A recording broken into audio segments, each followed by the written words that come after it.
Friends, मैं हूं सुरभि और आज मैं आपके लिए लाई हूं एक नया चैप्टर जिसका नाम है मेजरमेंट एंड मोशन। चैप्टर बहुत सिंपल है और बहुत मजा आएगा। तो चलिए स्टार्ट करते हैं आज का चैप्टर।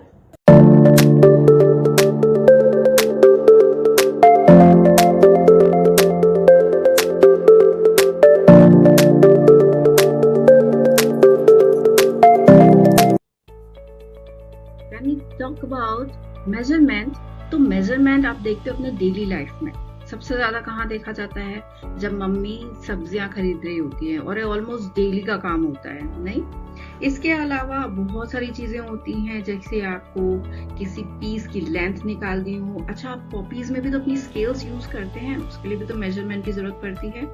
और इसके अलावा अगर आपको बुखार आ जाए तो डॉक्टर आपका बॉडी टेम्परेचर मेजर करता है। ये वाला होता है वो हमेशा एक वेज का यूज करता है। कुछ उसके पास फिक्स्ड मासेस होते हैं, जैसे 1 किलो का, 2 किलो का, कुछ इस टाइप का, और वो उससे यूज करता है टू मेजर। जैसे मान लो आपने बोला मुझे 1 किलो सब्जी चाहिए, तो वो 1 किलो का, जिसको हम बाट भी कहते हैं, उसको यूज करके और वो मेजर करके आपको दे देता है। इसके अलावा क्लॉथ मर्चेंट पे अगर हम आए तो उनके पास एक रॉड होती है सी, जैसे इस वीडियो में एक लंबी सी रॉड, और उससे वो फिक्स लेंथ की होती है रॉड, जिसको हम मीटर रॉड भी कहते हैं, और उससे वो पीस ऑफ क्लॉथ मेजर करता है, तो ताकि आपके कपड़े फिटिंग के बन सके। फिर क्या होता है कि जैसे आपके पास एक अननोन क्वांटिटी है, हमको उसको मेजर करना है, तो मेजर के लिए आपको कोई ऐसी क्वांटिटी ढूंढनी होगी जिसका मेजर आपको ऑलरेडी पता हो। सपोज आपको देखना है कि ये पर्टिकुलर लाइन आपकी कॉपी में कितनी लंबी है, तो हम कैसे करेंगे? स्केल के मेजर करेंगे। स्केल में ऑलरेडी वहां पे वो मार्क होते हैं कि इतने सेंटीमीटर है, यानी उसका हमें नाप पता है स्केल का, राइट? उससे आप मेजर करोगे और आपकी लाइन मेजर हो जाएगी। तो जो नॉन फिक्स क्वांटिटी है उसको बोलते हैं यूनिट, यानी यूनिट में मेजर किया जाता है। तो कोई भी क्वांटिटी होगी उसको निकालने के लिए उसकी न्यूमेरिकल वैल्यू जो है इनटू यूनिट करना पड़ेगा, जैसे 10 मीटर स्क्वायर या 20 लीटर्स, इस टाइप से। ओके, तो एक न्यूमेरिकल वैल्यू और एक नंबर लिखना पड़ेगा और एक यूनिट लिखनी पड़ेगी। अच्छा, एक इम्पोर्टेंट बात ये है कि यूनिट हमेशा लिखनी है एग्जाम में, चाहे आप मैथ्स का एग्जाम दो, चाहे फिजिक्स का एग्जाम दो। अगर यूनिट्स नहीं लिखते तो उसके मार्क्स डिडक्ट हो जाते हैं। ओके, तो चलो अब आगे बढ़े। ओके, अब हम बात करेंगे अबाउट फिजिकल क्वांटिटीज की। अब फिजिकल क्वांटिटीज वो होती हैं जिन्हें आप मेजर कर सकते हो। वो कुछ भी हो सकता है, जैसे कि हम क्लॉथ मेजर कर सकते हैं, हम दूध मेजर कर सकते हैं, इजंट इट? या हम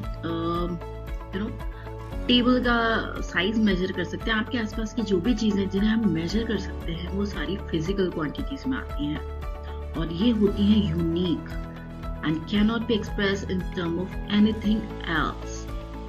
वो कहलाती है फिजिकल क्वांटिटीज। देखो, दो तरीके की होंगी यहाँ पे, एक तो होगी फंडामेंटल और एक होगी डिराइव। फंडामेंटल वो होगी जिस वैसी ही आएगी, जैसे लेंथ, मास, टाइम, टेम्परेचर। और क्वांटिटीज जो दो के कॉम्बिनेशन से बने वो डिराइव्ड फिजिकल क्वांटिटीज होती हैं। अब ये क्या चक्कर है, तो चलो हम इसको आगे अच्छे से समझते हैं कि क्या कहना चाहते हैं। जैसे मान लो यहाँ पे हमने 22 मीटर लिया। अब 22 क्या है? एक न्यूमेरिकल वैल्यू, और मीटर क्या है? यूनिट है। तो यहाँ पे जो फंडामेंटल यूनिट होगी ना, वो होगी बेसिक यूनिट, जैसे कि मीटर है, केजी है, ठीक है? जो भी आपकी बेसिक यूनिट्स आती हैं वो सब फंडामेंटल यूनिट्स में आती हैं। और डिराइव में कौन आएगा? जैसे मीटर पर सेकेंड या सेंटीमीटर, या फिर हम मिलीमीटर, डेका, डेसी, सेंटी, मिली, माइक्रो, ये सब क्या है? मेन तो थी अपनी मीटर, और उससे निकली सारी यूनिट्स, छोटी भी और बड़ी भी। ऐसी gram is also a derived unit, क्योंकि फंडामेंटल यूनिट तो केजी है मेन। ओके, ऐसी अगर लिक्विड्स की बात करें तो लीटर एक फंडामेंटल यूनिट है, और मिलीलीटर, डेसीलीटर, वो सारी जो है वो डिराइव यूनिट कहलाएंगी। फिजिकल क्वांटिटी जो होती है वो होती है न्यूमेरिकल वैल्यू इनटू यूनिट। जैसे यहाँ पे हमने किया, फिजिकल क्वांटिटी थी लेंथ, और न्यूमेरिकल वैल्यू क्या थी? 22, और यूनिट क्या थी? मीटर। अब आगे चलते हैं। अब देखो, पहले के जमाने में ये सारी चीजें होती नहीं थी, तो बहुत सारे ट्रेडिशनल यूनिट्स जो आज भी कई जगह यूज होते हैं, मैं भी काफी यूज करती हूँ, स्पेशली कुकिंग के टाइम पे, क्योंकि क्या होता है हर जगह आप मेजर नहीं करते हो, कई जगह कुछ अंदाजे भी चलते हैं, isn't it? जैसे हम ये उंगली का एक डिजिट का ले सकते हैं, या स्पैन ले सकते हैं, हैंड स्पैन, फुट स्पैन लिया जा सकता है, क्यूबिट लिया जा सकता है, और इस तरह से हैंड से नाप सकते हो आप, इंच इस तरह से नाप सकते हो, फैथम, यार्ड।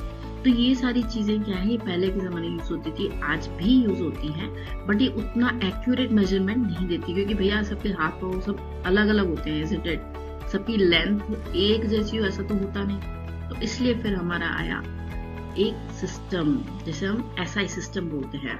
और 1960s में साइंटिस्ट जो ऑल ओवर द वर्ल्ड थे, उन्होंने बोला कि भैया एक ही सिस्टम अपनाओ जिससे हम सब कुछ नाप सकें। तो इन्होंने एक सिस्टम निकाला at the general conference of weights and measurements, और उसको हम कहते हैं SI सिस्टम। और SI सिस्टम जो होता है इससे बहुत आसान हो गया, क्योंकि जैसे मान लो हमारे यहाँ कोई चीज 1 मीटर की है इंडिया में, तो वही चीज 1 मीटर की अमेरिका में भी होगी, राइट? ऐसा तो होगा नहीं कि वो सिस्टम मतलब वो चीज चेंज हो जाएगी। तो एक यूनिकनेस हो पूरे वर्ल्ड में, उसके लिए SI सिस्टम आया।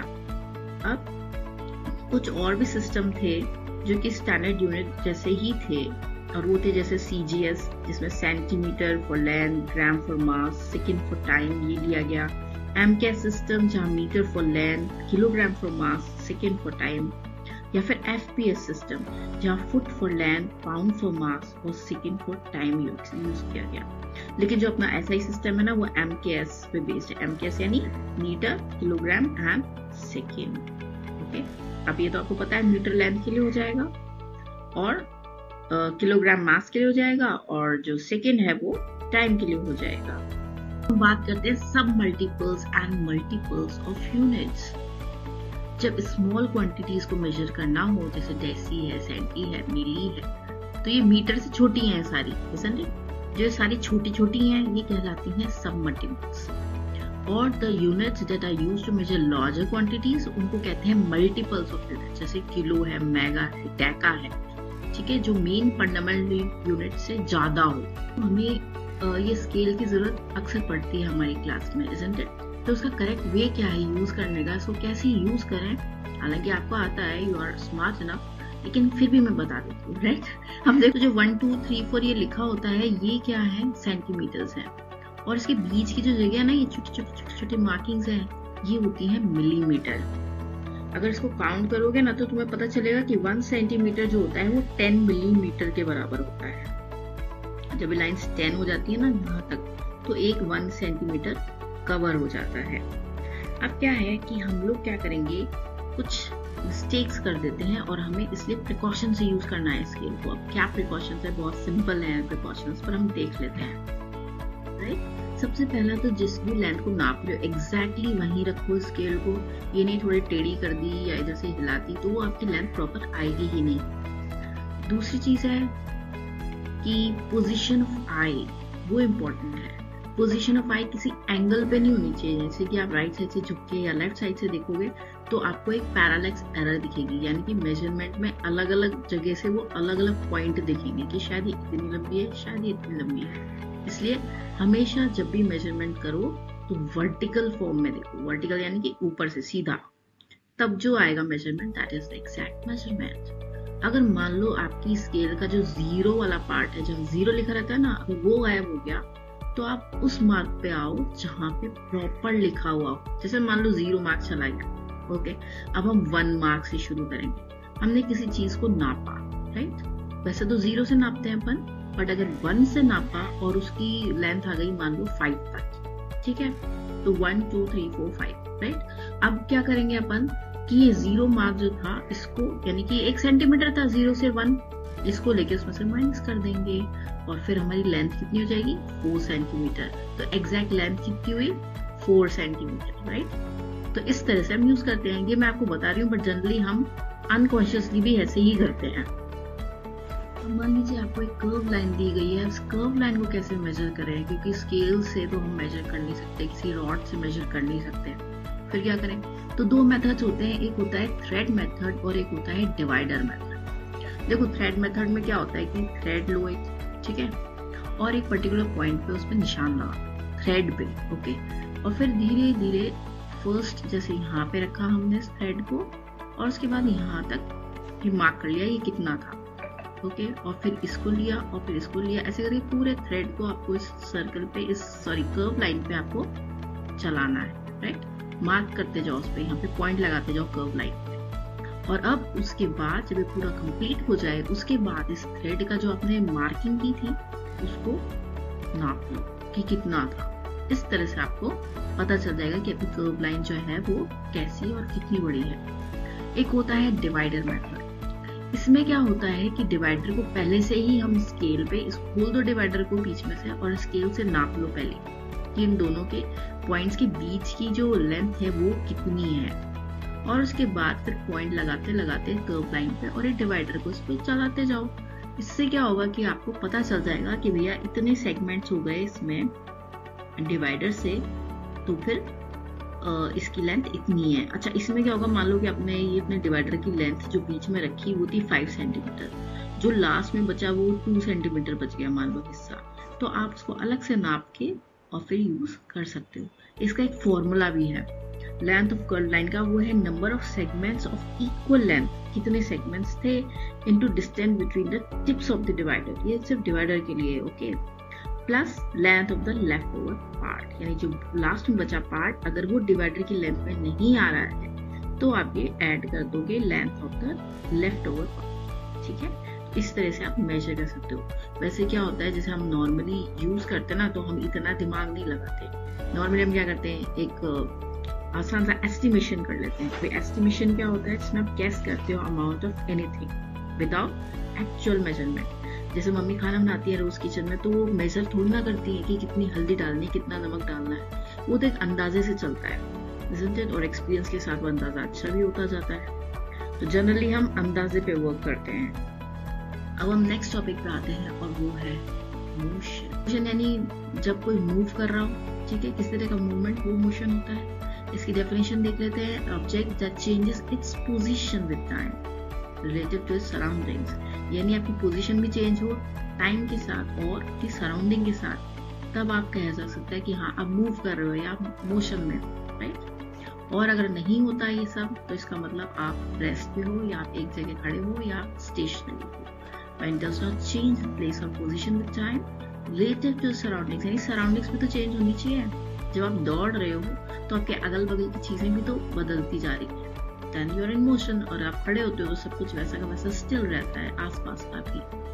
So rest and motion जो होते हैं, they are relative to each other। बात करेंगे टाइप्स ऑफ मोशन की। मोशन कोई एक नहीं होता, बहुत सारे होते हैं। सबसे पहला है ट्रांसलेटरी मोशन। इसमें दो आएंगे, रेक्टिलिनियर मोशन और कर्वीलिनियर मोशन। आप चिंता मत करो, हम सबको डिटेल में करेंगे। फिर आता है सर्कुलर मोशन, देन रोटेशनल, ऑक्सिलरी, vibratory, periodic, non periodic, random. तो ये 8 तरीके के मोशन होते हैं। माय गॉड, मैंने कभी नहीं सोचा था कि इतने सारे मोशंस भी हो सकते हैं। तो चलिए एक एक करके सब पे आते हैं। मोशन में क्या है, जैसे इक्वल डिस्टेंस है, ठीक है, और इक्वल इंटरवल ऑफ टाइम है, और पूरी बॉडी एक साथ मूव कर रही है, तो ये तो कैसे भी हो सकता है। जैसे मान लो एक बस है, वो एक रोड पे मूव कर रही है, राइट, तो पूरी बस ही जाएगी ना, आधी अधूरी थोड़ी जाएगी। तो पूरी बॉडी भी मूव कर रही है, सेम डायरेक्शन में भी मूव कर रही है, ओके। यहाँ इक्वल इंटरवल वाला चक्कर नहीं है, और हाँ इक्वल डिस्टेंस का चक्कर है कि वो एक इक्वल डिस्टेंस कवर करे। अब क्या होता है कि ट्रांसलेटरी मोशन जो होते हैं ये 2 तरीके के होते हैं। एक तो होता है कर्वीलिनियर और एक होता है रेक्टिलिनियर। क्योंकि आप कर्व में भी मूव कर सकते हो, आप स्ट्रेट में मूव कर सकते हो, तो इसलिए अगर आपका मूवमेंट सीधा है वो कहलाएगा रेक्टिलिनियर या लीनियर मोशन। और अगर ये किसी कर्व की तरफ मुड़ गया, जैसे अपन रोड पे कर्व आ जाता है, अपन मुड़ जाते हैं, तो वो कर्वीलिनियर मोशन है। ये ध्यान रखना है, बहुत कंफ्यूजिंग हो जाते हैं। ट्रांसलेटरी मोशन 2 तरीके के हैं, रेक्टिलिनियर या लीनियर भी कहते हैं इसको। लीनियर यानी एक लाइन में चलना है, तो एक लाइन में चलेगी बॉडी, राइट, तो वो रेक्टिलिनियर हो गया। और अगर कर्व में मुड़ गए तो हो जाएगा कर्वीलिनियर मोशन। ये देखो, ये रेक्टिलिनियर है, जैसे कार मूव कर रही है एक रोड पे, राइट, स्ट्रेट, और ये कर्व में मूव कर रही है कार, तो ये कर्वीलिनियर है। ये दोनों कौन से मोशन हो गए, याद आया, ट्रांसलेटरी मोशन हो गए ये। अब नेक्स्ट बात करते हैं अपन नेक्स्ट मोशन, और वो है सर्कुलर मोशन। सर्कुलर यानी सर्कल में घूमना। लेकिन इसमें एक पॉइंट की बात ये है कि सर्कुलर पाथ में तो घूम रही है बॉडी, लेकिन जहां से शुरू हुई उसे वापस वहीं आना है, वो कहलाता है सर्कुलर मोशन। ओके, अब यहाँ पे देखो कि जैसे कुछ बबल्स हैं वो मूव कर रहे हैं, ठीक है, और वो बबल्स वापस जहां से स्टार्ट हुए थे वो वापस वहीं आ गए। दिस इज सर्कुलर मोशन, यानी जहां से स्टार्ट हुए अगर आप वहीं वापस आ गए तो सर्कुलर मोशन होता है। जैसे एक minute hand of a clock, अगर वो 12 से स्टार्ट हुआ है और दोबारा वो 12 पे आ रहा है तो वो एक सर्कुलर मोशन है। अब नेक्स्ट हम बात करते हैं अबाउट रोटेशनल मोशन। अब देखो, there is a difference between rotational motion and circular motion. इसमें क्या होता है, मूवमेंट हो रहा है, वो एक एक्सिस के अराउंड हो रहा है। ओके, ये देखो यहाँ पे एक्सिस है और ये एक्सिस के अराउंड मूवमेंट। इस तरह की चीजें आपने मेले जो होते हैं ना, मेले लगते हैं, इसमें जाइंट व्हील होती है या बाइसिकल व्हील होती है, उसमें भी देखा होगा कि एक एक्सिस है और उसके चारों तरफ मूवमेंट हो रहा है। तो सर्कुलर रोटेशन मोशन में डिफरेंस किसका है, एक्सिस का। ऑसिलेटरी मोशन वो होता है कि जिसमें टू एंड फ्रो मोशन होता है। इसका सबसे अच्छा एग्जांपल क्या है, पेंडुलम क्लॉक का। यानी जैसे यहाँ O पॉइंट से स्टार्ट हुआ, फिर B पे गया, फिर O पे आया, फिर A पे गया, फिर O पे आया, ये पूरा एक रोटेशन होता है। यानी O से B, B से O, O से A and then again A से O। So it's a repeat to and fro motion of a body about a mean position. इस डायग्राम में अगर हम देखें तो मीन पोजीशन कहाँ है, O पे। One complete cycle from point of least to the other extreme and back the initial point is called one oscillation. That's what I'm telling you कि अगर आपकी मीन पोजीशन जो मेन जैसे O से शुरू हुआ है इस पे B पे जाएगा, एक्सट्रीम है पोजीशन B, वहाँ लेट्स सी इट। देखो ये एक पेंडुलम क्लॉक,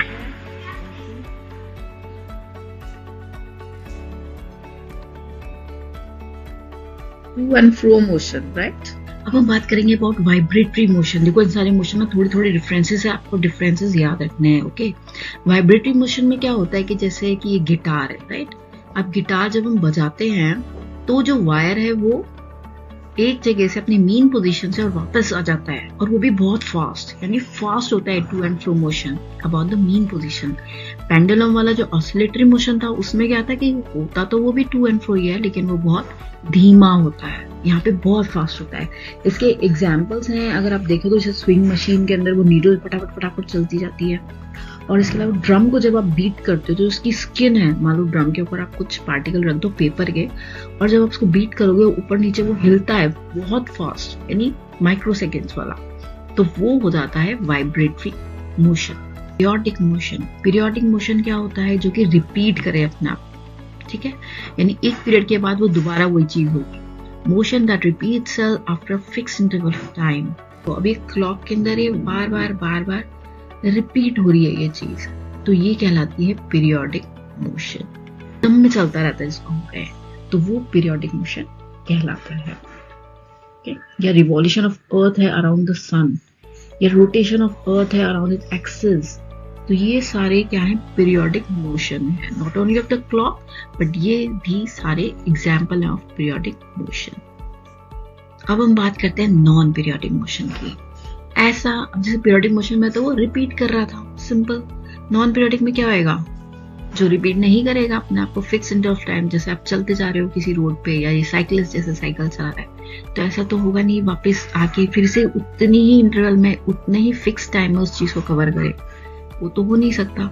तो that is non periodic motion. इसमें ध्यान रखो फिक्स इंटरवल ऑफ टाइम जरूरी है। ओके, अब नेक्स्ट हम बात करते हैं about random motion. Random motion एक ऐसा मोशन होता है जो कि इरेगुलर और अनप्रिडिक्टेबल होता है। जैसे चिड़िया उड़ती है, आपको क्या पता किधर उड़ रही है, और ना कोई पर्टिकुलर टाइम होता है उसका, ना कोई फिक्स इंटरवल होती है, इट्स जस्ट रैंडमली। ओके, और इसके अलावा ज्यादातर इंसेक्ट्स में देखा जाता है, या डस्ट पार्टिकल्स हैं जो रैंडमली उड़ते रहते हैं हवा में, या फिर flow of water in reverse, ये सारे जो है, या movement of atom and molecules in liquid and gases, हम उनका प्रिडिक्ट नहीं कर सकते वो किस तरफ जाएंगे। So that is random motion. अब नेक्स्ट हम आते हैं हिस्ट्री ऑफ ट्रांसपोर्टेशन पे। देखो हिस्ट्री ऑफ ट्रांसपोर्टेशन जो है वो ये कहती है कि शुरू में क्या होता था, लोग पैदल चला करते थे, कई कई मील बेचारे पैदल कवर करते थे, isn't it? क्योंकि तब कुछ था ही नहीं, हेल्थ भी अच्छी रहती थी, वॉक हो जाती थी। उसके बाद आया व्हील, और व्हील से क्या बना, व्हील कार्ट बना, फिर हम बैलगाड़ी में जाने लगे, घोड़ा गाड़ी में जाने लगे इस व्हील की वजह से। फिर जैसे लॉग्स ऑफ वुड थे वाटर पे, गिव देम द आइडिया, जैसे मैंने मान लो कोई लकड़ी टूट गई और वो देखा वो पानी में तैर रही है, तो उससे उनको आइडिया आ गया कि अरे यार हम बोट भी बना सकते हैं, तो यहाँ इन्होंने बोट बनाई। ओके, और उससे फायदा ये होता था कि जैसे आप पानी से भी ट्रांसपोर्टेशन फिर शुरू हो गया था, isn't it? ये जो है कार्ट वाला और ये पैरों वाला, ये तो लैंड पे ही होता है ना, बोट तो रिवर में चलती है, तो रिवर में भी हम मूवमेंट होने लगा, यानी ट्रांसपोर्टेशन होने लगा। और फिर ऐसे करते करते स्टीम इंजन आया, ये बहुत बड़ा ब्रेक थ्रू था ट्रांसपोर्टेशन के अंदर। और the steam engine use in trains and ships, उससे क्या हुआ, उससे लोग तो ट्रेवल करते थे, गुड्स भी ट्रेवल हो सकते थे, हम ट्रेड कर सकते थे, और भी फास्ट और लार्ज नंबर पे। उसके बाद स्टीम इंजन को बाद में रिप्लेस किया डीजल ने, पेट्रोल, गैस और इलेक्ट्रिसिटी ने। और आजकल जो हम यूज कर रहे हैं वो क्या है, राइट ब्रदर्स का बनाया हुआ एरोप्लेन, और एरोप्लेन से तो आप कुछ ही घंटों में कहीं के कहीं पहुंच सकते हो। तो ये सारी जो ट्रेंड्स हैं, इसके अलावा जो और चीजें थी वो क्या थी, जैसे साइकिल आई, बाइक आई, auto rickshaw, car, bus, train, ये सब थे। Okay, so these are all modes of transportation. अब जो लास्ट स्लाइड है वो हमारी है टाइमलाइन की, कैसे कैसे क्या क्या हुआ। तो 3500 BCE में व्हील कार्स इन्वेंट हुए, फिर आप देखो बोट्स इन्वेंट हुए, then first hot air balloons और practical steam paddle boat invent हुई। उसके बाद पैसेंजर ट्रैम आ गई। ट्रैम कहाँ चलती है, कोलकाता में चलती थी, अब बंद हो गई है वो। फिर फर्स्ट पैसेंजर रेलवे ओपन्स, जो पैसेंजर्स के लिए, लोगों के लिए खुला था रेलवे। सोचो 1825 में ही रेल यात्रा चालू हो गई थी। देन इलेक्ट्रिक ट्रैम आई, तो राइट ब्रदर्स ने एरोप्लेन इन्वेंट कर दिया उसके बाद। और उसके बाद in most towns electric trains are replaced by buses, और उसके बाद बसेस आ गई। बसेस में तो ये था कि आप अंदर ट्रेवल कर सकते हो सिटीज के अंदर, ट्रेन में तो वहां जाना पड़ेगा ना स्टेशन में, वो अंदर कैसे आएगी। ओके, तो ये था आपका चैप्टर। और मैं फिर वही बात कहूंगी, मेरा चैनल पसंद आया हो तो प्लीज प्लीज प्लीज इसको लाइक, शेयर, सब्सक्राइब करना ना भूलें, और प्लीज अपने दोस्तों को भी बताएं। और कोई क्वेरी हो तो कमेंट सेक्शन में जरूर लिखिएगा, ये एकदम फ्री है और मैं आपके जवाब जरूर दूंगी। कोई टॉपिक आप चाहते हो मैं वीडियो बनाऊं तो मैं जरूर बनाऊंगी। चलिए मिलते हैं नेक्स्ट वीडियो में, तब तक के लिए this is Surabhi signing of.